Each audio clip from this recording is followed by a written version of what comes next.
in this video we'll see about biotechnology principles and processes. This is a class 12 chapter 11 biotechnology principles and processes அப்படின்றது. So இதில் நம்ம ஜென்ரலாக what is biotechnology definition, அப்புறம் genetic இன்ஜினியரிங்னா என்ன, bioprocess இன்ஜினியரிங்னா என்ன, அப்புறம் அதை ஜெனட்டிக் இன்ஜினியரிங்கில் என்ன ஸ்டெப்ஸ் இன்வால்வ் ஆகும், அப்புறம் ஒரு எக்ஸ்பெரிமெண்ட் ஸ்டான்லி அண்ட் ஹெர்பர்ட் பண்ண எக்ஸ்பெரிமெண்ட் பற்றி பார்க்கலாம். ஸோ அதுக்கு முன்னாடி சேனலை சப்ஸ்கிரைப் பண்ணாதுங்க, சப்ஸ்கிரைப் பண்ணுங்கள். And also you hit the like button and bell button to get more updates from our channel, and also please leave a comment in the comment section. So இப்போ நம்ம செஷனுக்குள்ளே போகலாம். So first வந்து biotechnology. So பேர்லேருந்தே தெரியுது, there is involvement of biology and technology ரெண்டுமே use பண்ணுறாங்க இதில். So ஒரு சிம்பிளான டேர்ம்ஸில் என்ன சொல்லணும்னா, பயோடெக்னாலஜியில் என்ன டீல் பண்ணுவாங்க மெயினாக என்னென்னா, தே யூஸ் டெக்னிக்ஸ். என்னென்ன டெக்னிக்ஸ் யூஸ் பண்ணுவாங்க, என்னென்ன டெக்னிக்ஸ் யூஸ் பண்ணி என்ன பண்ணுவாங்க அப்படின்னா, தே யூஸ் லைவ் ஆர்கானிசம், ஒரு உயிரோடு இருக்க ஆர்கானிசமோ இல்லைனா ஒரு ஆர்கானிசமில் இருந்து கிடைக்கக்கூடிய என்சைமையோ யூஸ் பண்ணி வி ப்ரொடியூஸ் ஒரு ப்ராடக்ட் நம்ம ப்ரொடியூஸ் பண்ணுவோம். அது வந்து ஹியூமன் கைண்ட்காக தான் ப்ராடக்ட், இல்லைனா ஒரு ப்ராசஸ் கூட நம்ம வந்து எதுக்காக ஒரு ஹியூமனுக்கு யூஸ் ஆகக்கூடிய ப்ராசஸ், ஒரு யூஸ் ஆகக்கூடிய ப்ராடக்டை நம்ம ப்ரொடியூஸ் பண்ணுவோம். இந்த பயோடெக்னாலஜி அந்த நாலேஜை வச்சு, பயாலஜி நாலேஜ், இந்த டெக்னாலஜிலாம் யூஸ் பண்ணி ஒரு ப்ராடக்ட் இல்லைனா process useful for a human kind. So அதை பண்ணுறதுக்கு பேர் தான் நம்ம வந்து பயோடெக்னாலஜி அப்படின்னு சொல்கிறோம். இது வந்து ஒரு சிம்பிள் டேர்ம்ஸில் சொல்லும் போது, ஸோ இந்த மாதிரி நம்ம டெக்னிக் யூஸ் பண்ணுறோம். ஒரு லைவ் ஆர்கானிசமும் நம்ம யூஸ் பண்ணலாம், ஒரு என்சைமாவும் யூஸ் பண்ணலாம். ஸோ இது வந்து சிம்பிள் டேர்ம்ஸில் ஒரு எக்ஸாம்பிள் சொல்லணும்னா, இப்போ நம்ம வீட்டில் கர்ட் பண்ணுறோம் இல்லையா. ஸோ கர்ட் பண்ணுறதுக்கு என்ன பண்ணுறோம், ஃபஸ்ட்டு மில்க் எடுக்கிறோம். மில்கில் வந்து கொஞ்சம் வந்து அந்த இனாக்குலம், ஸோ அந்த கர்ட் கொஞ்சம் எடுத்து போடுறதுக்கு பேர் இனாக்குலம் சொல்லுவாங்க. ஸோ அதை எடுத்து போட்டோடனே அந்த மில்க்கும் வந்து கர்ட் ஆயிடுது. ஸோ கர்ட் பண்ணுறதா இருக்கட்டும், இல்லை பிரெட் பண்ணுறது, ஸோ பிரெட் மேக்கிங் பண்ணுறாங்களா பேக்கரியில், இல்லை ஒயின் மேக்கிங் பண்ணுறது. ஸோ இது எல்லாமே மைக்ரோப்ஸ் நம்ம யூஸ் பண்ணுறோம், லைவ் ஆர்கானிசம்ஸ் உள்ளே இருக்குது. ஸோ அதை யூஸ் பண்ணி தான் இது பண்ணுறோம். ஸோ இதை ஒரு ப்ராட் வியூ வச்சு பார்க்கும்போது எல்லாத்துலேயும் மைக்ரோப்ஸ் இன்வால்வ் ஆகுது. இதுவும் ஒரு ஃபார்ம் ஆஃப் பயோடெக்னாலஜி தான். கர்ட் பண்ணுறது, ஒயின் பண்ணுறது, பிரெட் பண்ணுறது, இது எல்லாத்துலேயுமே நம்ம மைக்ரோப்ஸ் யூஸ் பண்ணுறோம். பட் ஒரு ரெஸ்ட்ரிக்டட் சென்ஸில் ஒரு டெக்னாலஜி ஒரு லேபில் நம்ம பண்ணுறதை வச்சு சொல்லணும் அப்படின்னா என்ன சொல்லலாம் அப்படின்னா, it is the process which use genetically modified organism. So ஜெனட்டிக்கலாக ஒரு ஆர்கானிசமை மாடிஃபை பண்ணியிருப்பாங்க ஜீன் லெவலில். ஸோ டிஎன்ஏ ஆர்என்ஏ லெவலில் அந்த ஆர்கானிசமை மாடிஃபை பண்ணியிருப்பாங்க. அந்த இதுக்கு பேர் தான் ஜெனட்டிக்கலி மாடிஃபைடு ஆர்கானிசம்ஸ். ஸோ இந்த ஜெனட்டிக்கலி மாடிஃபைடு ஆர்கானிசம்ஸை யூஸ் பண்ணி இது நம்ம கர்ட் பண்ணுறது, பெட் பண்ணுறது பண்ணுறோம் இல்லையா, அதே இதை நம்ம பண்ணுறோம், ஏதோ ஒன்று ப்ரொடியூஸ் பண்ணுறோம் ஒரு ப்ராடக்டை, அதே பெரிய லார்ஜ் ஸ்கேலில் பண்ணுறோம். அதுக்கு பேர் தான் பயோடெக்னாலஜி. சேம் ப்ராசஸ், ஒரு கர்ட் மேக்கிங் அதுதான். பட் இங்கே ஒரு ஜெனட்டிக்கலி மாடிஃபைடு ஆர்கானிசம் யூஸ் பண்ணி நமக்கு ஒரு ப்ராடக்டையோ நமக்கு தேவையான ஒரு ப்ராசஸையோ நம்ம டெவலப் பண்ணிக்கிறோம், ஸ்மால் ஸ்கேலில் இல்லாமல் லார்ஜ் ஸ்கேலில். ஸோ அதுதான் நம்ம ஒரு டெக்னாலஜிக்கல் பாயிண்ட் ஆஃப் வியூலேருந்து சொல்லும் போது அப்படி சொல்லலாம். அண்ட் இப்போ வேற என்ன எக்ஸாம்பிள்லாம் சொல்லலாம், வேற என்ன டெக்னிக்லாம் அப்படின்னு சொல்லலாம். டெக்னிக்ல இல்லை ப்ராசஸ் என்ன பயோடெக்னாலஜி டெக்னிக் ப்ராசஸ் யூஸ் பண்ணுறாங்க அப்படின்னா, in vitro fertilisation. So in vitro fertilisation எடுத்துக்கிட்டிங்கன்னா, ஒரு டெஸ்ட் டியூப் பேபி ப்ரொடியூஸ் பண்ணுறோம் இல்லையா. ஸோ நம்மளாம் ஒரு ஆர்டிஃபிஷியலாக அந்த ஸ்பெர்ம் எடுத்து எக் எடுத்து அது எல்லாமே ஒரு ப்ராசஸ், ஒரு பயோடெக்னாலஜி ப்ராசஸ். நம்ம அதை யூட்டிலைஸ் பண்ணிக்கிறோம் ஹியூமனுக்காக. ஸோ அது ஒரு எக்ஸாம்பிள் சொல்லலாம். அதே மாதிரி ஒரு நியூவாக ஒரு ஜீனை நம்மளாம் ஒரு லேபில் சிந்தசைஸ் பண்ணுறதா இருக்கட்டும், ஒரு டிஎன்ஏ வேக்சின் ப்ரொடியூஸ் பண்ணுறது, இதுவும் நம்ம ஹியூமனுக்கு வெல்ஃபேர் பண்ணக்கூடிய ஒரு இதுதான். ஸோ டிஎன்ஏ வேக்சின் ப்ரொடியூஸ் பண்ணுறதா இருக்கட்டும், ஒரு டிஃபெக்டிவ் ஜீன், ஒரு ஏதோ ஜீனில் ஏதோ டிஃபெக்ட் இருக்குது, அதை கரெக்ட் பண்ணுறோம். ஸோ இது எல்லாமே வந்து it involves techniques, biotechnological techniques use பண்ணி தான் இதை பண்ணுறோம். ஸோ ஒரு ப்ராப்பர் டெஃபினிஷன் என்ன கொடுத்துருக்காங்க அப்படின்னா, European federation of Biotechnology, EFB. So European federation of Biotechnology அவங்க ஒரு ப்ராப்பர் டெஃபினிஷன் கொடுத்துருக்காங்க பயோடெக்னாலஜிக்கு. என்ன அப்படின்னா, the integration of natural science and organisms, cells, parts thereof and molecular analogs for products and service. So நான் முன்னாடி சொன்ன மாதிரி நம்மளோட ஹியூமன் வெல்ஃபேர் யூஸ் ஆகக்கூடிய ப்ராடக்ட் இல்லைன்னா சர்வீஸ் நமக்கு இந்த பயோடெக்னாலஜி மூலமாக கிடைக்குது. இதுக்கு என்னெல்லாம் நம்ம வந்து இன்டெகிரேட் பண்ணிக்கிறோம், ஒருங்கிணைச்சிக்கிறோம் அப்படின்னா, நேச்சுரல் சயின்ஸ், நமக்கு சயின்ஸில் இருக்கக்கூடிய நாலேஜ், இந்த ஆர்கானிசம்ஸில் இருக்க அந்த ப்ராசஸ்லாம் இன்வால்வ் ஆகுது இல்லையா, அதெல்லாம் வந்து படித்து அதில் அந்த செல்ஸில் இருக்க இதெல்லாம் படித்து அதோட parts thereof and molecular analogues. So ஒரு ஸ்ட்ரக்சரல் அனலாக்னா என்னது, சிமிலராக இருக்க காம்பவுண்டை நம்ம அனலாக்னு சொல்கிறோம். ஸ்ட்ரக்சரல் அனலாக்னா ஸ்ட்ரக்சரலி சிமிலராக ஒரு காம்பவுண்ட் நம்ம வச்சுருந்தோம், கொஞ்சம் டிஃப்ரென்ஸ் இருக்கும் ஒரிஜினல் காம்பவுண்டுக்கும் இதுக்கும், ஆனால் கொஞ்சம் மைனர் டிஃப்ரென்ஸ் தான் இருக்கும். அதை தான் நம்ம ஸ்ட்ரக்சரல் அனலாக்னு சொல்கிறோம். பயாலஜியில் நம்ம யூஸ் பண்ணுறதுனால we say it as a molecular analog. So இதெல்லாம் யூஸ் பண்ணுறோம் பயோடெக்னாலஜியில், நம்ம ஒரு எக்ஸ்ப்ளாய்ட் பண்ணிக்கிறோம். இதை நம்ம நேச்சுரல் சயின்ஸு, ஆர்கானிசம்ஸு, செல்ஸு, பார்ட்ஸு, இது எல்லாத்தையும் நம்ம எக்ஸ்ப்ளாய்ட் பண்ணிக்கிறோம். அந்த செல்ஸில் நடக்கிற ப்ராசஸை நம்ம யூஸ் பண்ணி நமக்கு தேவையான ப்ராடக்ட்ஸ் அண்ட் சர்வீசஸை நம்ம வந்து பண்ணிக்கிறோம். ஸோ அதுக்கு பேர் தான் biotechnology. This is the definition given by European federation of biotechnology. So next genetic engineering. So இது எல்லாமே வந்து பயோடெக்னாலஜி பற்றி நாம் பார்த்தோம். என்ன டெக்னிக் யூஸ் பண்ணுறோம் பயோடெக்னாலஜி, 2 டெக்னிக் யூஸ் பண்ணுறோம். ஒன்று வந்து ஜெனட்டிக் இன்ஜினியரிங், இன்னொன்று வந்து bioprocess engineering. So what is genetic engineering அப்படின்னு பார்த்தோம் அப்படின்னா, it involves technique to alter chemistry of genetic material. ஒரு ஜெனட்டிக் மெட்டீரியல் ஒரு ஆர்கானிசம்ல என்ன, நம்ம டிஎன்ஏ ஆர்என்ஏ முன்னாடியே சொல்லியிருக்கோம். ஸோ அதோட கெமிஸ்ட்ரியை நம்ம வந்து ஆல்டர் பண்ணுறோம். ஒரு டிஎன்ஏவோ ஆர்என்ஏல இருக்க கெமிஸ்ட்ரியை நம்ம ஆல்டர் பண்ணுறோம். ஸோ அதுக்கு பேர் தான் ஜெனட்டிக் இன்ஜினியரிங். ஸோ இன்ஜினியரிங்கை ஒரு ஜெனட்டிக் லெவலில் பண்ணுறோம். And to introduce it to the host organism. வேற என்ன பண்ணுறோம், அதை ஆல்டர் பண்ணியாச்சு. அடுத்து என்னது, இன்னொரு ஆர்கானிசம்குள்ள அதை வந்து அனுப்புகிறோம். And change the phenotype of the organism. So அந்த ஆர்கானிசம்ல புதுசாக அந்த டிஎன்ஏ போனோன்னு என்ன ஆகுது, அதோட ஃபீனோடைப்னா என்ன, எக்ஸ்டர்னலாக நம்ம தெரியக்கூடிய கேரக்டர்ஸ், அப்சார்பிள் கேரக்டர்ஸ் எல்லாமே நம்ம ஃபீனோடைபிக் கேரக்டர்ஸ்ன்னு சொல்கிறோம்.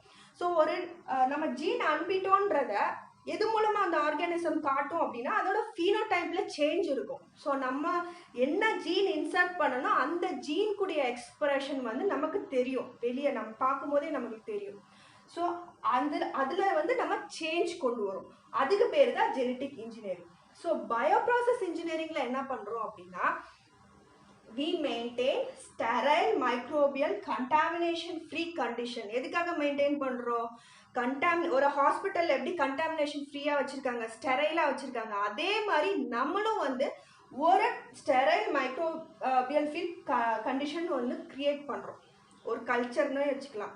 எதுக்காக அப்படின்னா, growth of the desired microbe or eukaryotic cell. நமக்கு தேவையான ஒரே ஒரு மைக்ரோப், ஒரே ஒரு யூகேரியாட்டிக் செல்லை மட்டும் வளர்க்குறதுக்காக இந்த மற்ற எதுவும் மைக்ரோபு வளராத மாதிரி ஒரு ஸ்டெரைல் கண்டிஷனை வந்து மெயின்டைன் பண்ணுறதுக்கு பேர் தான் பயோப்ராசஸ் இன்ஜினியரிங். ஸோ அதில் இதை தான் பண்ணுவாங்க. அண்ட் இது எதுக்காக பண்ணுறோம், ஆன்டிபயோட்டிக் ப்ரொடியூஸ் பண்ணுறதுக்கு, வேக்சின் ப்ரொடியூஸ் பண்ணுறதுக்கு, என்சைம் ப்ரொடியூஸ் பண்ணுறதுக்கு, இதுக்காக தான் நம்ம பயோப்ராசஸ் இன்ஜினியரிங் பண்ணுறோம். ஸோ இது ரெண்டும் தான் வந்து பயோடெக்னாலஜியில் மேஜர் 2 டெக்னிக்ஸ். ஒரு மாடர்ன் பயோடெக்னாலஜியில் 2 மெயினான கோர் டெக்னிக் இது என்னென்னா, genetic engineering and bioprocess engineering. Next இப்போ வந்து பயோப்ராசஸ் பற்றி பார்த்தாச்சு. நெக்ஸ்ட் இப்போ வந்து இந்த சொன்னேன் இல்லையா, alter the chemistry of a DNA and RNA அப்படின்ட்டு. ஸோ இந்த சேஞ்ச், இந்த டிஎன்ஏல நமக்கு சேஞ்ச் நேச்சுரலாக நடக்குமான்னு பார்த்தா நடக்கும்.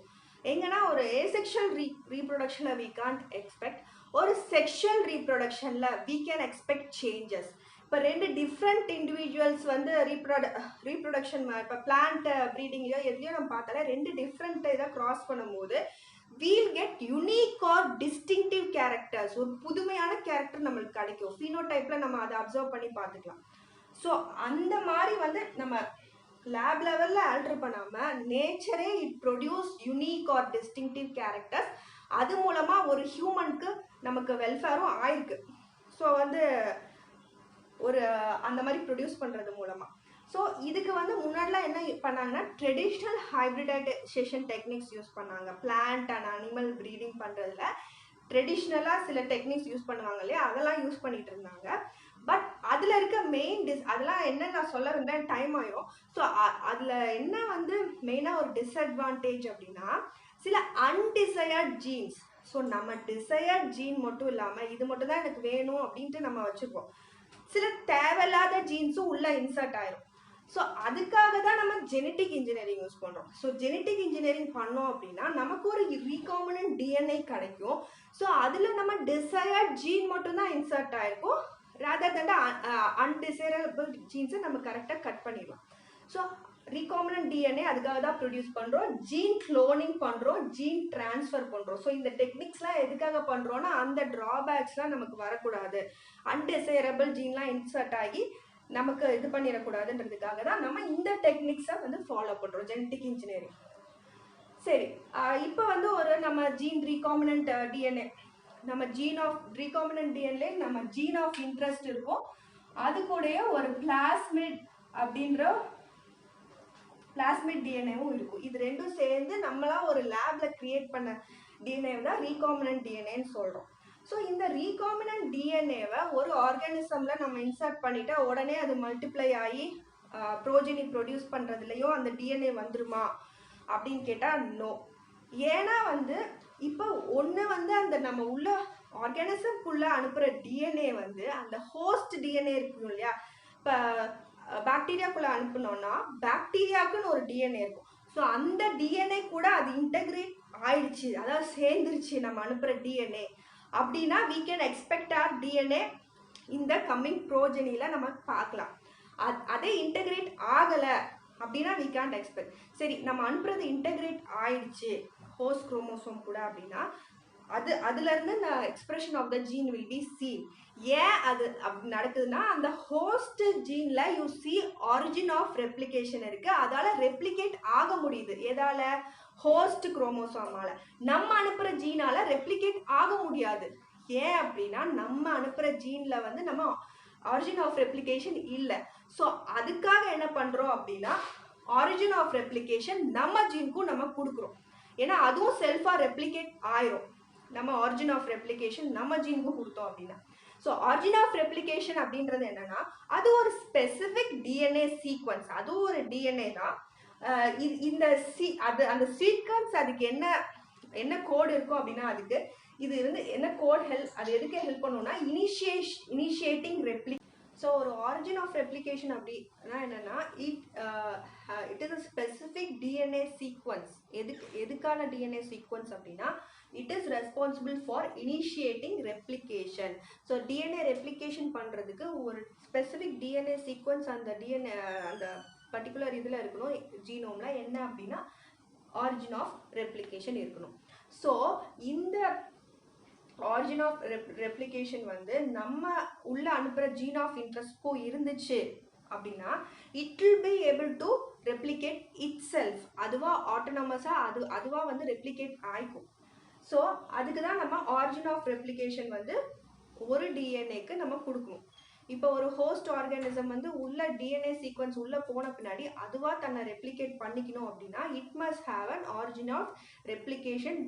ஸோ அது வந்து ஹோஸ்ட் குரோமோசோமா கூட இன்டகிரேட் ஆகணும்னு இல்லாமல் அதுவாக செல்ஃபாக ரெப்ளிகேட் பண்ணுறதுக்கு ஒரு origin of replication is important. So அப்போ தான் நம்ம multiple copies of the DNA அந்த ஜீனோட மல்டிபிள் காப்பீஸ் நம்மளால் ப்ரொடியூஸ் பண்ண முடியும். ஸோ இந்த மாதிரி பண்ணுறதுக்கு பேர் தான் நம்ம க்ளோனிங்னு சொல்கிறோம். Making multiple identical copies of any template DNA, அதுக்கு பேர் தான் நம்ம க்ளோனிங்னு சொல்லுவோம். Origin of replication now. So cloning na making multiple identical copies of any template DNA containing our gene of interest. So in the recombinant DNA na sonna illaya, it is a DNA containing our gene of interest with the plasmid. So in the recombinant DNA first yaar vandu பண்ணாங்க அப்படின்னா Stanley Cohen and Herbert Boyer in 1972. They created the first recombinant DNA molecule. So அவங்க என்ன பண்ணாங்க அப்படின்னா they took an antibiotic resistant gene from a particular DNA having that gene. So ஒரு டிஎன்ஏல antibiotic resistant ஜீனை மட்டும் தனியாக வந்து கட் பண்ணி எடுத்தாங்க. ஸோ கட் பண்ணால் எப்படி கட் பண்ணுறது? ஸோ ஒரு த்ரெட்னா நம்ம ஒரு சிசர் வச்சு கட் பண்ணுவோம். ஸோ த்ரெட் மாதிரி தானே இருக்கும் ஒரு டிஎன்ஏவும். So in the same way, here also they use scissors, but they use molecular scissors. So இங்க molecular scissors use பண்றாங்க. என்னது?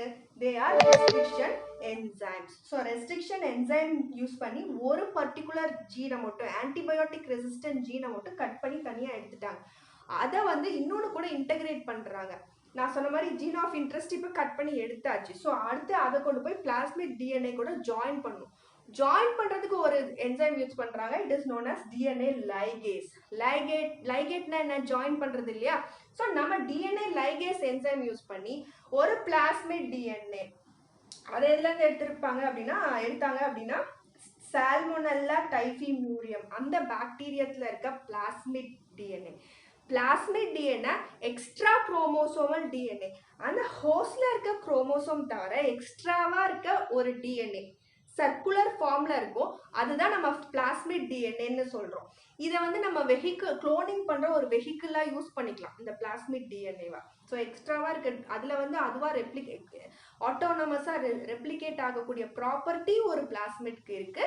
ஸோ நம்ம சொன்ன மாதிரி அதை வந்து நம்ம ஒரு ஜீன் ஆஃப் இன்ட்ரெஸ்ட் கூட இன்டகிரேட் பண்றதுக்கு பண்ணிட்டோம்னா it will be able to replicate it self இல்லையா?